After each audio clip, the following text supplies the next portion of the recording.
எல்லாம் வல்ல இறைவனின் பொற்பாதங்களை மனம் மொழி மெய்யால் போற்றி பணிகிறேன். இன்றைய தியான வகுப்பிலே கலந்து கொள்ளும் பங்களிப்பாளர்கள், பார்வையாளர்கள் மற்றும் நெறியாளர்கள், தொகுப்பாளர்கள் அனைவருக்கும் எனது வணக்கத்தை தெரிவித்துக் கொள்கிறேன். இன்றைய நிகழ்ச்சிகள் செவ்வனே நடந்து இதுவரை சென்று கொண்டிருக்கிறது. அதில் அடுத்த பகுதியாக இன்றைய நற்சிந்தனையை வழங்க உங்கள் முன் அமர்ந்திருக்கிறேன். இதுவரை சார்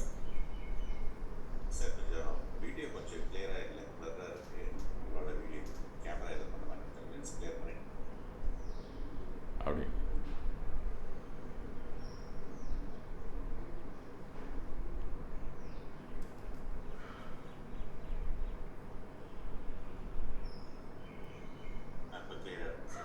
தேங்க்யூ சார்.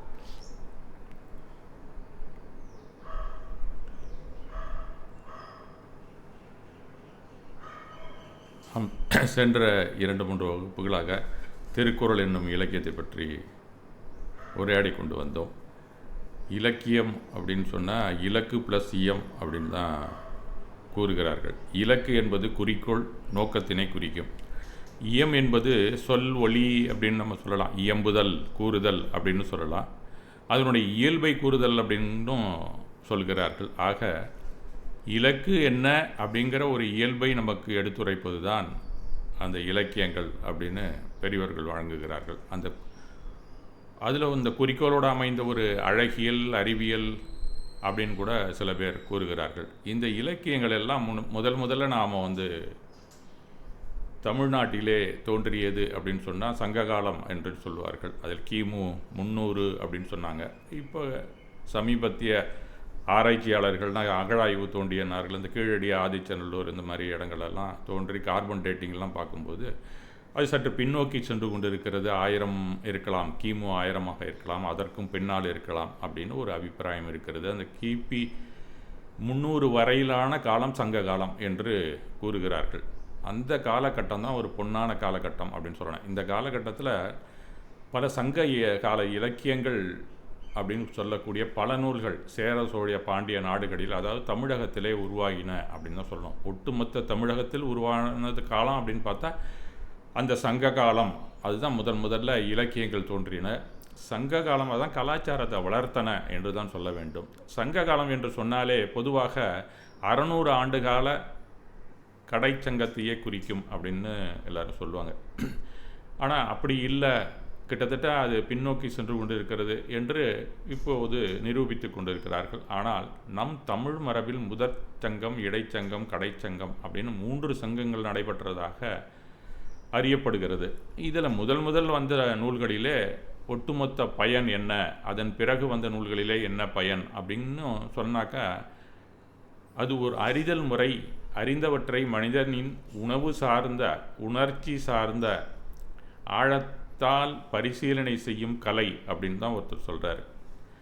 இரு தளங்களையும் இணைத்து அது செயல்படும் போது எல்லா பிற அறிவுத்துறைகள் எதுவும் சென்று தொட முடியாத இடங்களை தொடுவதாக உள்ளது அப்படின்னு பேரறிஞர் கூறுகிறார். இது மீண்டும் மீண்டும் வரலாறில் நிரூபிக்கப்பட்டு தான் வந்துள்ளது என்று சொல்ல வேண்டும். இன்று வரை இலக்கியத்தின் வளர்ச்சி இருந்து கொண்டு தான் இருக்கிறது, வெவ்வேறு வகையிலே. சமீபத்தில் இப்போ நம்ம நண்பர் ரமேஷ் அவர்கள் வழங்கியது கூட ஒரு இலக்கியம்தான். அது ஆதிநாத காவியம் அப்படிங்கிறது சங்ககால இலக்கியத்திலேருந்து தொடர்ச்சியாக கொண்டு இப்போ ஒரு நிலையிலே நின்று கொண்டு இருக்கிறது என்று தான் சொல்ல வேண்டும். அதிலே திருக்குறள் முதன்மையான இலக்கியங்களில் ஒன்று. அது அறநூல், அற வழிகாட்டுதலை கொண்ட இலக்கிய பொக்கிஷம் என்று தான் சொல்லலாம். இயற்கையின் ரூபமாக இருக்கின்ற அறங்களை இயற்கையிலிருந்து பிரித்து எடுத்து நம் வாழ்க்கையில் நாம் கடைத்தேறும் வண்ணம் நமக்கு தத்துவங்களாக மகாவீரர் போன்ற பல ஞானியர்கள் வரிசையிலே ஒருவர் என்று சொன்னால் அந்த குறளாசனாயும் சேர்த்து தான் நாம் சொல்ல வேண்டும் என்று தான் சொல்ல தோன்றுகிறது. அந்த மாதிரி ஞானியர்கள் பலர் தோன்றியிருக்கிறார்கள். அதில் பல முனிவர்கள் தங்களது நூல்களையும் உருவாக்கி இருக்கிறார்கள். அவ்வாறு முனிவர்களாக இருந்து இயற்றப்பட்ட ஒரு நூல்தான் இந்த திருக்குறள் என்று சொல்லலாம். அவர் அறித்த நூலுக்கு மதிநுட்பத்துடன் நமக்கு உரைகளை பலரும் வழங்கியுள்ளார்கள். அவர்களையும் இந்த நேரத்திலே நாம் வணங்கி மகிழ்வோம். இந்த நூல்களில் ஆர்வத்துடன் எனது அறிவை செலுத்த துணை புரிந்த எனது ஆசிரியர் பெருமக்களுக்கும் எனது பணிவான வணக்கத்தை இந்த சமயத்திலே தெரிவித்துக் கொள்கிறேன். இந்த திருலோக தர்ம தியானம் என்னும் ஒரு சங்கமத்தை உருவாக்கி தந்த திருவாளர்கள் திரு சௌதர்மேந்திரன் உள்பட அனைவருக்கும் எனது வணக்கங்கள் பல. இவ்வகுப்பிலே கலந்து கொண்டு அறநெறியை அறிந்து வாழ்வில் கடைபிடித்து வரும் நம் அடுத்த தலைமுறைக்கு கொண்டு செல்ல ஆர்வத்துடன் அமர்ந்திருக்கும் உங்கள் அனைவருக்கும் எனது வாழ்த்தை தெரிவித்து கொண்டு எனது உரையை துவக்குகிறேன். திருக்குறள் ஒரு அறநூலா அப்படின்னு ஒரு கேள்வி வந்தது. அதை எனக்கு சென்ற வகுப்பிலையும் கேட்டிருந்தாங்க. இப்போ வேறு சில தகவல்களை நீங்கள் குறிப்பிட வேண்டும் அப்படின்னு சொல்லி 2 பேர் போட்டிருந்தாங்க. இன்னும் சில கொஸ்டின்ஸ் எல்லாம் கேட்டிருந்தாங்க. இப்போ சற்று நேரம் ஆகி கொண்டிருப்பாங்க. ஒரு சில கேள்விகளுக்கு மட்டும் நம்ம விடைகளை தெரிந்து கொண்டு முடித்துக்கொள்ளலாம். ஏன்னா ஒரு 7 மணி ஆகிடுச்சுன்னா அவங்கவுங்களுக்கு கொஞ்சம் வேலைகள் இருக்கும். 7 மணிங்கிறதே கொஞ்சம் இப்போ இப்படி 11th ஓவராக போயிட்டே இருக்குது. எனக்குமே சில அலுவல்கள் இருக்கும். அதனால் சீக்கிரமாக முடித்து கொள்ளலாம் என்று. முழுவதும் அறநூலா என்பதில் சில ஐயங்கள். இருவர் சில குறிப்புகளோடு வினவியிருந்தார்கள். கடைசி வகுப்புக்கு பின்னர் அவர்களுக்கு விளையளிப்பதாக நான் கூறியிருந்தேன். அந்த ஐயங்களை தீர்த்து கொள்ள வழிவகை செய்து கொள்வோம். இப்போது சங்க காலத்தில் பெரும்பாலும் அறக்கூறுகளை உள்ளடக்கிய நூல்கள் தான் தோன்றின. அதில் யாரும் மறுப்பு சொல்ல முடியாது. அதிலும் முழுவதும் அறக்கூறுகளை முறையோடு தொடர்ச்சியாக வழங்கப்பட்டது என்று சொன்னால் அது திருக்குறள் மட்டுமே. வேறு எந்த கதையும் அதில் இருக்காது. முழுக்க அறக்கருத்துகள் தான் அதில். இந்த இலக்கியம் அப்படின்னு சொன்னால் அதில் அதுதான் இருக்குது. இலக்கியம் என்றால் இலக்கை எட்ட உதவும் இயல்புகள், யதார்த்தங்கள். மனிதனது இலக்கு வாழ்வு சிறப்பது அப்படிங்கிற எய்மில் தான் அது எழுதப்பட்டிருக்கிறது. மீண்டும் பிறந்தால் அவ்வாழ்வும் சிறக்கும் அப்படிங்கிறது தான் இலக்கியத்தை படைப்பவர்களுக்கு ஒரு கடுமையான நம்பிக்கை வந்துவிடும். கடைசியாக வீடு பெற்றை அடைவது என்றளவில் படிநிலை பல இயல்பான வாழ்க்கை நெறிகளை வழங்குவது தமிழ் இலக்கியங்களின் இலக்கு என்று தான் சொல்ல வேண்டும். சரி, இந்த திருக்குறளை எப்படி ஆசான் பிரித்து வைத்துள்ளார் அப்படின்னு சொல்லி பார்த்தாக்கா, அறத்துப்பால் அப்படிங்கிறது மாதிரி முதல்ல கூறுகிறார். அந்த அறத்துப்பாலில் என்ன சொல்கிறார்?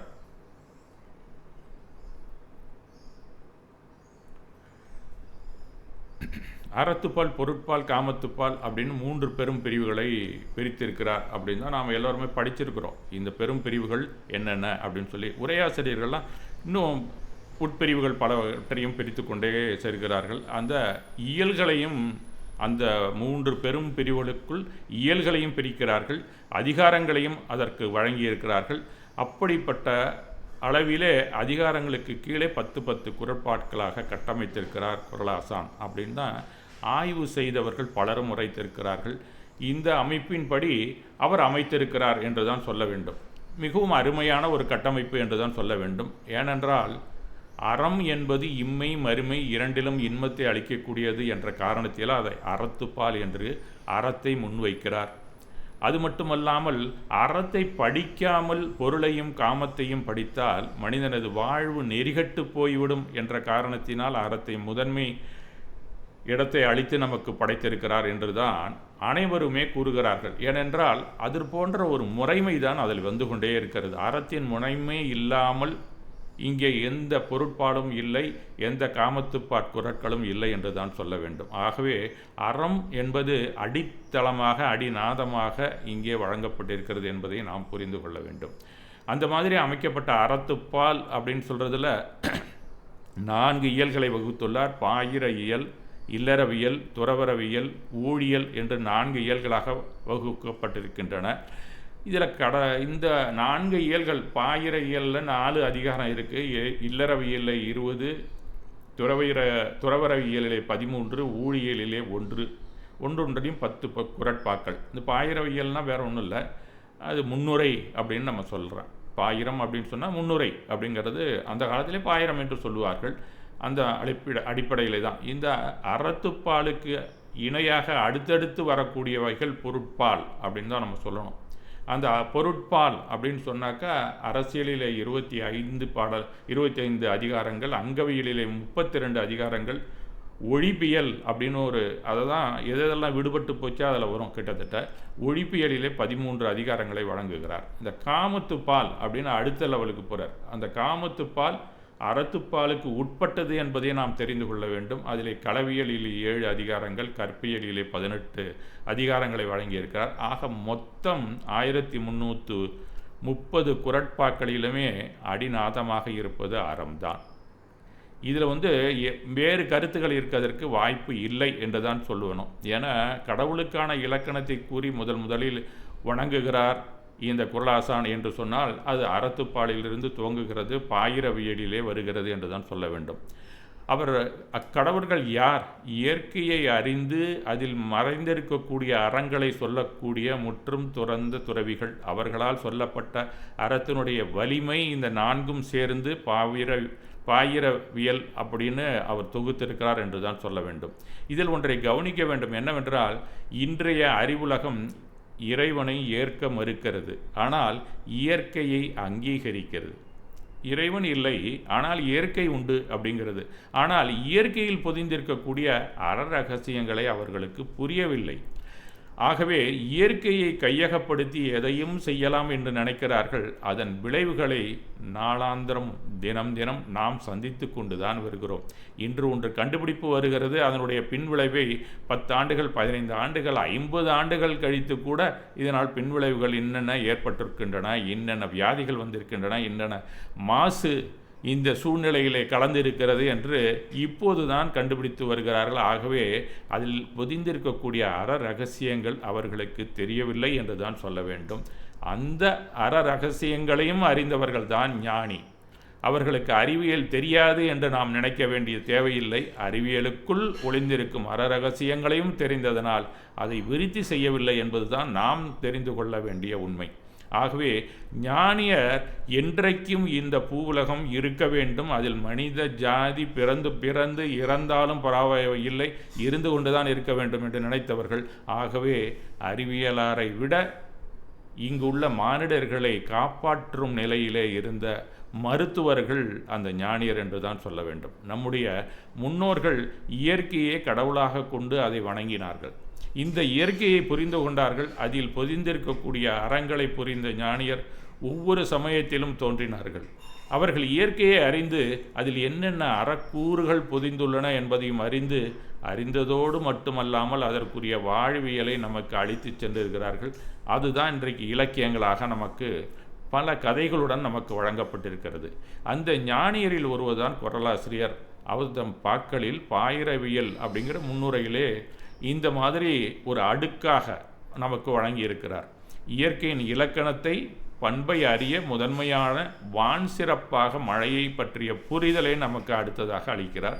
முதல்ல கடவுள் வாழ்த்து, அடுத்தது வான் சிறப்பு. வான் சிறப்பில் என்னென்னா இந்த இயற்கையினுடைய இலக்கணம் அப்படிங்கிறது என்ன அப்படிங்கிறத நமக்கு தெரிவித்திருப்பார். அறம் பொய்க்கின் மழை பொய்க்கும் என்கிறார். இதில் அறம் இல்லைன்னா மழை கண்டிப்பாக பொய்க்கும். அதில் பேஸ் அறமாக தான் இருக்கணும். ஏன்னா நாம் அறவழியில் இல்லைன்னா கண்டிப்பாக பெய்கிற மழை பெய்யாது, காய்த்துத்தான் போகும் அப்படின்னு தான் சொல்லுகிறார். அதில் 2 வகை உண்டு. இப்போ நம்ம எடுத்துக்கிட்டோம்னா துறவு அப்படிங்கிறத நாம் அடுத்த லெவலில் நம்ம துறவிகள் அப்படின்னு நம்ம சொல்லும்போது துறவியர்களை 2 வகை உண்டு. துறவு நோக்கி முயல்பவர்கள் இருக்கிறார்கள், மற்றவர்கள் முற்றும் துறந்து இயற்கையோடு இணைந்து வாழ்ந்தவர்கள் அப்படிங்கிற லெவலையும் இருக்கிறாங்க. அந்த 2வது வகையைச் சேர்ந்தவர் தான் குறளாசான் என்பதை நாம் புரிந்து கொள்ள வேண்டும். அவர்களுக்கு இயற்கையிலே ஒளிந்திருக்கக்கூடிய அற ரகசியங்கள் நன்றாக தெரிகின்றபடியால் அடுத்ததாக 3வதாக அவர் என்ன கூறுகிறார் என்றால் நீத்தார் பெருமை அப்படிங்கிற ஒரு விஷயத்தை இந்த பாயிரவியலிலே வைத்திருக்கிறார் என்று தான் சொல்ல வேண்டும். அந்த துறவிகள் வழங்கிய சித்தாந்தங்கள் அனைத்தும் தத்துவங்களாகும். அதனால் அவர் கூடிய வழிகாட்டுதலை அரண் வலியுறுத்தல் என்ற அதிகாரத்தின் மூலம் 4 பிரிவுகளாக முடித்துள்ளார். அந்த பாயிரம் என்னும் முன்னுரைக்கான 4 அதிகாரங்கள். அறம் என்பது இல்லறம் துறவரம் என்று 2 கூறுகளாக பிரிக்கப்படுகிறது. அந்த மாதிரி பிரிக்கும்போது இல்லறத்தை வைப்பதால் அது துறவரத்தை விட சிறந்தது என்று கருத வேண்டாம். அந்த இல்லறவியல்ல எதுக்காக முன்னாடி வைக்கணும், அது துறவரம் தானே சிறந்தது அப்படின்னு நாம் ஒரு கருத்தை வைத்திருந்தால் அதற்கு காரணத்தையும் கற்பிக்கிறார் அவர். இல்லறத்தின் காரணத்தினால் துறவரம் காரியமாகும். இந்த காரண காரியத்தின் அடிப்படையில் தான் அவர் இல்லறத்தை முன்வைத்துள்ளார் என்று தான் உரைக்க வேண்டும். இல்லறத்திலே அன்பின் வளர்ச்சியை கூறுகிறார். அது வீட்டுடன் இருந்தால் அன்பு, அது சமூகத்தின் மீதும் உயர்ந்து கொண்டே போனால் அருள். இம்மாதிரியான அன்பின் வளர்ச்சியில் மட்டுமே மனித வாழ்க்கையை உயர்த்தி கொண்டே செல்லும் அப்படின்னு நாம் சொல்லலாம். அப்போது அது சமூகத்தின் போற்றுதலுக்கு செல்லும். அதனால் அங்கே புகழ் என்ற அதிகாரத்தை வைக்கிறார். அந்த இல்லறத்தான் பெருமைக்கும் புகழுக்குமாக செல்வதில்லை என்பதையும் உரைக்கிறார். ஏனென்றால் அவர் முன்னால் சொன்ன அறக்கூறுகளை அறிந்தவன், அதனால் புகழை விரும்பாமல் அருளை மட்டுமே மனதில் இருத்தியவன் என்று அவனுக்கு ஒரு தகுதியை அளிக்கிறார் குறளாசான். அதே சமயம் புகழ் வருவது இயற்கை, போற்றுதல் வருவதும் இயற்கை. அதை கண்ட சாமானியரும் இந்த நிலையை எய்த முயற்சியில் ஈடுபடுவார் என்பதே அவருடைய நோக்கமாக இருந்திருக்க வேண்டும். அதே சமயம் அறத்திற்கான இலக்கணத்தை அறிந்து பின்வந்தால் அவரும் அருளாளனாக திகழ்வதில் ஐயமில்லை என்பதும் ஐயமில்லை என்றுதான் நாம் கருத வேண்டும். அப்படி ஒவ்வொருவரும் மேம்படும் போது மட்டுமே எனது என்ற இந்த மமதை குறையும் அழிந்தொழியும் என்பதும் உள்ளார்ந்த அடக்கம். அப்படி ஒரு வாழ்க்கையே துறவு என்பதின் இலக்கணத்தை வகுக்கும். அப்போதுதான் துறவரத்திற்கு தயாராகிறான் ஒருவன் என்கிறார். அதனால்தான் இல்லறத்தை முதல்ல வைக்கிறார், அடுத்தது துறவரத்தை வைக்கிறார். எப்போது பிறர் துன்பம் தன் துன்பமாக கருதுகிறானோ அப்போதே அருள் வழி நடக்க துவங்குகிறான் ஒருவன். அருள் நிலைக்கு ஒருவன் வாழ்க்கை உயர்ந்துபட்டால் அடுத்து துறவரம் தானாகவே ஆரம்பமாகும். அவ்வகையிலே இல்லறவியலை முடித்து கொண்டு துறவரவியலை ஆரம்பிக்கிறார். இல்லறவியலை துவக்கும்போது அருளுடைமை ஆரம்பிக்கிறது. இல்லறத்திலே அன்புடைமை என்று துவங்கி துறவரத்திலே அதுதான் அருளுடைமை ஆகிறது. அன்புக்கு இலக்கணம் ஈகை, அருளுக்கு இலக்கணமாக ஒப்புரவு ஆகிய 2 அதிகாரங்களை அளித்திருக்கிறார் அங்கே. அதுதான் துறவின் அஸ்திவாரம் என்பது. அதன் பிறகு துறவரவ இயலிலே விரதம் ஞானம் என்ற பகுதியை வழங்குகிறார். அதில் விரதம் என்ற அதிகாரத்தில் மனிதன் எக்காரணம் கொண்டும் இன்னொரு உயிரின் ஊனை ஏற்கும் இயற்கை விதி இல்லை என்பதை வலியுறுத்துகிறார். இந்த காரணத்தினால் கொல்லாமை விரதத்தை முன்வைக்கிறார் குறளாசான். கொல்லான் புலானை மறுத்தான் அப்படிங்கிற ஒரு குறளை முன்னாடியே அந்த துறவரவியலிலே விரதமாக அளிக்கிறார் என்று தான் சொல்ல வேண்டும்.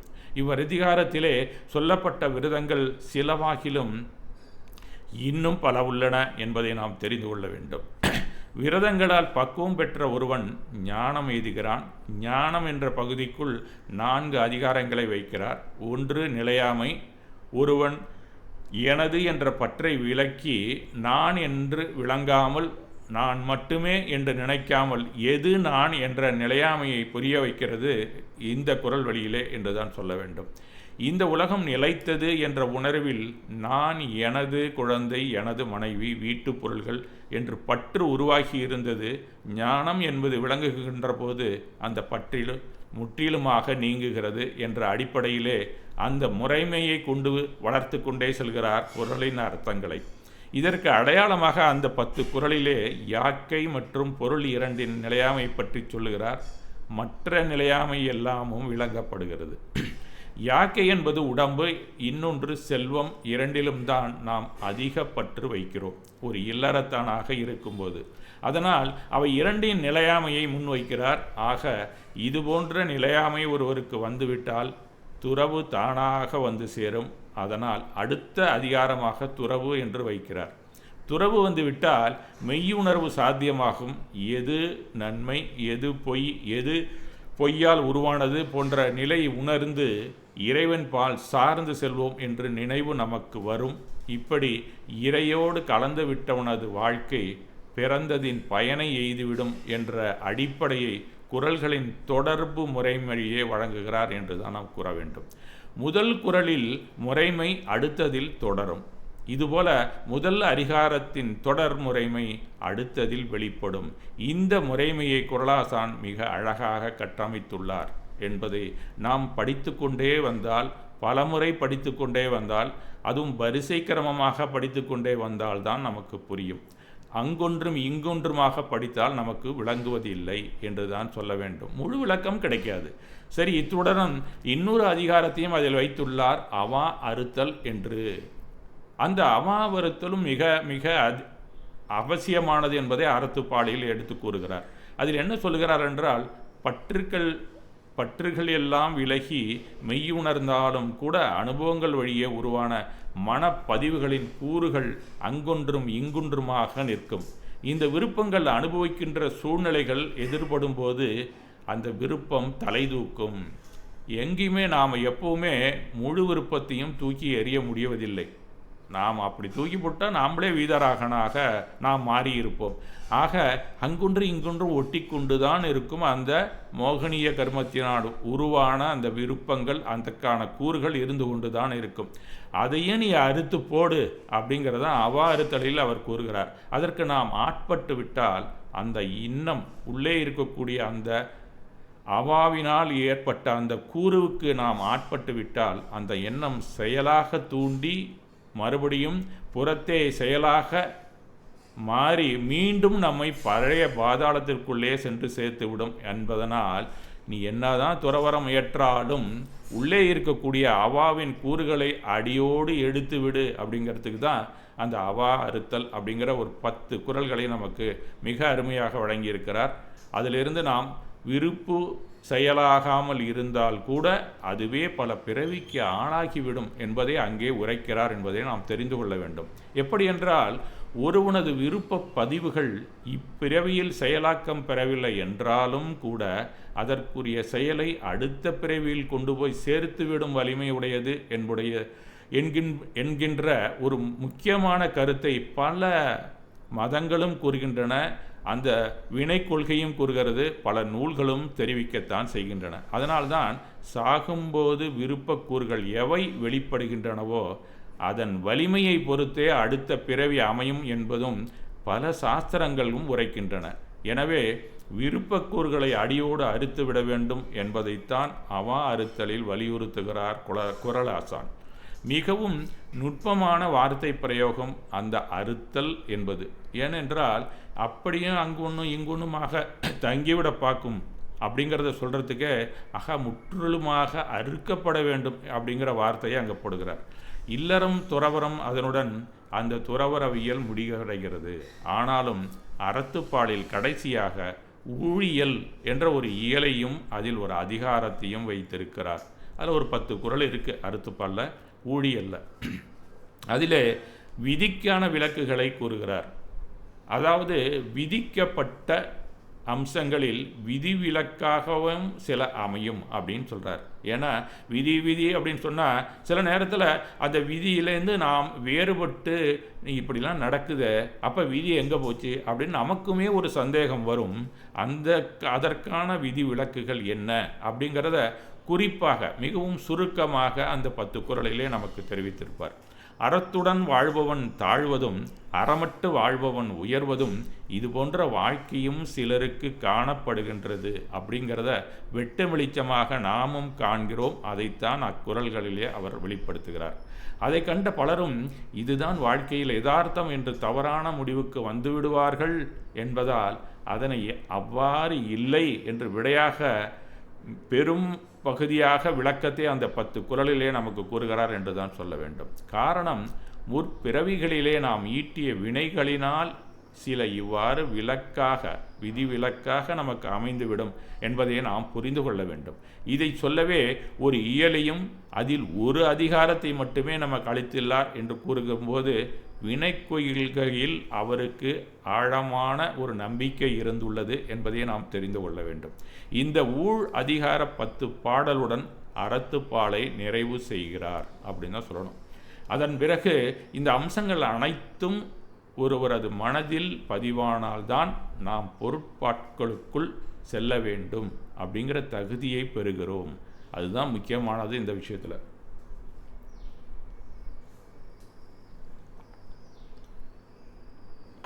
ஒவ்வொரு அதிகாரமுமே முறைமையில் வந்தாலும் அடுத்த அந்த பொருட்பாலுக்கு போகும்போதும் அறத்தின் முறைமை அங்கே தொக்கி நிற்கிறது என்பதைத்தான் அறத்துப்பாலை முதல்ல வைக்கிறாரு. அதன் பிறகு பொருட்பாலுக்குள் செல்ல நீ தகுதியாகிறாய் அப்படின்னு நமக்கு அறிவுறுத்துகிறார்.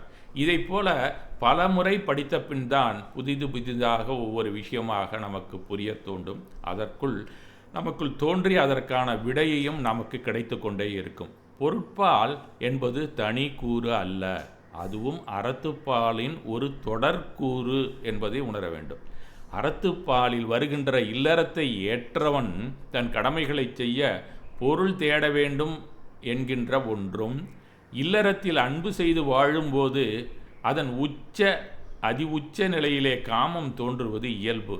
அதுவே அனுபவிக்கக்கூடிய ஒரே இன்பமாகவும் அவ்வேளையில் இருப்பதும் உண்டு என்று அவரே புரிந்து கொண்டு ஐம்புலன்களால் அனுபவிக்கக்கூடிய அந்த காமத்தை இயற்கை அல்லது இறைவன் அமைத்து வைத்திருக்கிறது என்றுதான் அவர் தெரிவிக்கிறார்.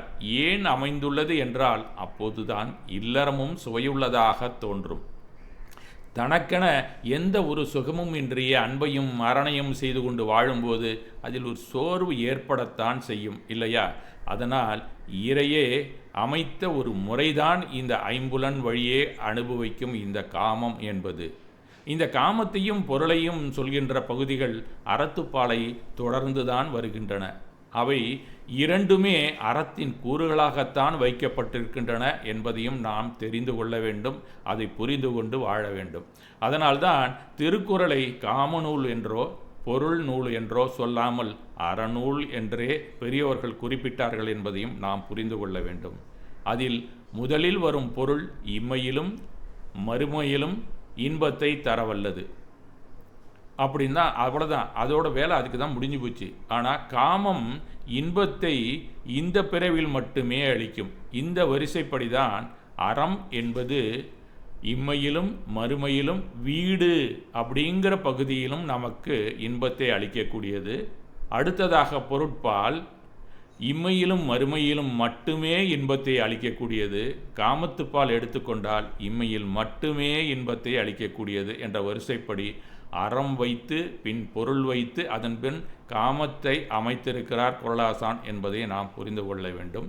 இதில் பொருட்களின் சிறப்பு பற்றி கூறவில்லை. அந்த பொருட்களை எப்படி ஈட்டலாம் என்ற வழிமுறைகளையும் நாம் எப்படி செலவிட வேண்டும் என்ற இலக்கணத்தையும் நமக்கு அளிக்கிறார் என்பதையும் நாம் புரிந்து கொள்ள வேண்டும். அங்கேதான் அறம் தொக்கி நிற்கின்றது. இந்த 3 இயல்களாக பிரித்துள்ளார். அதிலே முதல் இயல் அரசியல், அடுத்தது அங்கவியல், அடுத்தது ஒழிபியல். இது உள்ளுக்குள்ளேயெல்லாம் நம்ம நிறையா விஷயங்கள் வரும். அதுவும் அறத்தோடையே தான் சேர்ந்து வந்து கொண்டே இருக்கும். அப்போ அறத்துப்பால் 4 கூறுகள், பொருட்பால் 3 கூறுகள். அதுக்கு அடுத்ததாக பார்த்திங்கன்னா காமத்துப்பால் களவியல் அப்படின்னு ஒரு இயலையும், அடுத்தது கற்பியல் அப்படிங்கிற ஒரு இயலிலும் மொத்தம் 7 அதிகாரம் 70 குறள்களையும் இதில் 180 குறள்களையும் அளித்துள்ளார் அப்படின்னு தான் சொல்லணும். இந்த அறத்துப்பால் 4 கூறுகள், பொருட்பால் 3 கூறுகள், காமத்துப்பால் கற்பியல் களவியல் என்ற 2 கூறுகள். ஆக மொத்தம் 1330 குறளும் அடிநாதமாக அறம்தான் இருக்கிறது. அஸ்திவாரமாக அறக்கூறுகள் தான் இருக்கும். அதற்கு மேல் பொருட்பால் வரும் அப்படிங்கிறத நாம் புரிந்து கொள்ள வேண்டும். இந்த அடிப்படையிலே கட்டமைக்கப்பட்டது தான் இந்த திருக்குறள். ஆகவே அறம் சம்பந்தப்பட்ட நூல்தான் அறநூல்தான். அறத்திற்கான வழிகாட்டியாக அமைந்தது தான் இந்த திருக்குறள் என்பதை நாம் தெரிந்து கொள்ளலாம். இன்றைக்கு இத்துடன் நம்முடைய இந்த வினாவிற்கான விடையை பார்த்து மகிழ்வோம். அடுத்ததாக வேறு ஒரு வகுப்பிலே அடுத்த விஷயத்தை நாம் பார்க்கலாம். மிக்க நன்றி. இன்றைய அடுத்த நிகழ்வை நமக்கு